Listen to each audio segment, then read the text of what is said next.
That's what I thought to myself the other day. How stupid can you be? I was reading a newspaper story about a teenager who had been arrested for stealing parts from parked cars. Lots of kids do what I did, this kid was quoted as saying. The only thing wrong about it was getting caught. It made me so sore to read that statement made by a kid I didn't even know that I sat there fuming, wishing I could get my hands on him and shake some sense into him. I wanted to shout at the foolish lad, how stupid can you be? I feel I have a right to talk like that because I was once pretty dumb about such things myself. I was one of those smart kids who thought it clever to break the law. But I have news for that youngster and any others like him. It isn't smart, it's stupid. I found that out the hard way. I have since had to pay the price for every mistake I ever made. I had to bring shame and suffering to the people who were close to me when I admitted to the world that I had a prison record. And when I become a father, I'll have to pay again someday because I'll have to tell my child the truth about my life before somebody else does. Children can be cruel, and it's entirely possible that some child may say, with unintentional cruelty, your father was a jailbird. I don't want my child to be hurt for something I did any more than is absolutely necessary. My child will have to hear it, but I want him to hear it from me. The toughest part is going to be trying to explain to him why I did the things that landed me in jail. At the time, like any lonely, underprivileged kid, I had a grudge against the world. I was going to get away with all I could. Why not?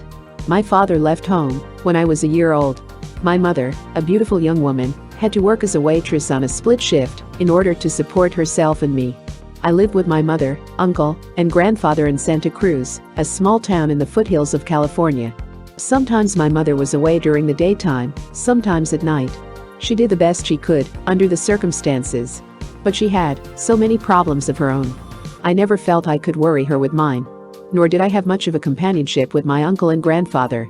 They lived in a mental world that was far different from mine, one I didn't understand, and which therefore didn't interest me. Like many kids who get into trouble, I was a lone wolf. I seldom associated with the other children in school or elsewhere. I got used to being alone. When my folks had company, they'd give me some money to go out and have dinner. I used to go to the local Chinese restaurant and eat there. After that, I wouldn't know what to do with myself. I knew I was supposed to keep out of the way at home, so I would look for things to do on the street to fill the time. I've often heard the teenage children of friends of mine complain about parental supervision. They say, rebelliously, my mother makes me get home by 11 o'clock every night, even earlier on a school night. It's ridiculous. I feel like a dope when I have to explain to the other kids. Or even worse, to my date. That was a problem I never had. Maybe I would have rebelled too, but I still wish I could make those kids see how wonderful it is to have someone at home who cares deeply about what happens to them. It's the kids whose parents are too busy, or too tired to care when, or even whether, they come home, who get into trouble. In a way, you can't really blame these kids. As I did, they start looking for some way to forget their loneliness, for excitement. Sometimes they find that excitement by learning to steal. I began to steal things when I was just a youngster. I stole only little things, but it gave me the thrill I needed. I was getting away with something, or so I thought. Actually, the punishment was there, just waiting to catch up with me. I didn't dare bring the stolen money or things home, for my mother would have raised the roof and probably would have called the cops. So I also got into the habit of staying away from home more and more. Sometimes, without saying a word to anyone, I would run away from home and go up into the Santa Cruz Mountains by myself. While other kids were closed up in schoolrooms, I was hunting for rabbits and fishing for trout. Those other kids were dumb. I was smart, or so I thought. I didn't mind too much the licking I got when I'd finally return home. I felt it was a small price to pay for all that fun. When I returned to school, I had to bring a note from my mother explaining why I'd been absent. I didn't have the courage to tell my teachers the truth, and my mother, wanting me to take the punishment I deserved, and which might have spared me some of the really tough punishment I deserved and got later on, refused to give me a note. So I wrote my own notes, saying I was sick, and forged my mother's name to them. A habit, a vicious habit, was being formed. The habit of thinking that nothing was forbidden, nothing was wrong, except getting caught at wrongdoing. What could my parents, what can any parents, do to save their children from making the same mistakes I made? With my own child about to be born, I've done plenty of thinking about this, and I believe I know some of the answers. For one thing, too many parents take their children for granted. At first they cluck and fuss over a newborn baby, then they have to turn back to the everyday problems of earning a living, paying the bills, trying to make ends meet. They want their children to have more than they had. Again and again I hear parents who are too busy to spend time with their children explain this neglect by saying, "But I want to give them things, all the things I didn't have." If those people ever stopped to ask their kids what they want, chances are the children would say, "I want you." Too many parents don't spend much time with their children. They're too tired to play with their children or answer their questions. I've heard lots of my friends say to their youngsters, "Just take my word for it and don't argue. I've been through it, and I know a lot more than you do." And then these devoted parents add impatiently, "Now run along and play, and let me read my paper." It isn't enough to tell a youngster that he can take your word for it. You have to explain. You have to respect the child's opinion too, and listen to it, really listen. You've got to help him make his own decision. You shouldn't ask him to accept yours. When a child is told to run along and is not given what he considers a fair shake, he feels confused and rebellious. I know. I went through it as a child. It was one of the things that left me with a grudge against the grown-up world. I'd get their attention, I vowed. They'd be sorry for brushing me off, as though I didn't matter. Because of the experience I myself have had, I have resolved that, when I become a father, I will spend plenty of time explaining things to my children, showing them why they should do certain things. I know how dangerous it is to set kids free to try out things for themselves without knowing what the consequences can be. I never cried as a child. I kept most of my feelings and my problems to myself because I didn't really think anyone cared about me. It's a lot easier to help a child if he learns to talk out his problems. I want my child to know that he can come to me with any difficulty and tell me about it, no matter what he's done or how bad it seems. I want him to know that nothing he might do would ever change my love for him. We all make mistakes. Once they're paid for, we can forget them and go on. Nobody thinks less of us because we blundered. All we have to do is own up to it and get straightened out before a mistake becomes a way of life. I think religion is important too. Very important. The turning point in my life came when I was 19. I was in prison. The authorities of the prison decided to move me. I was a potential troublemaker.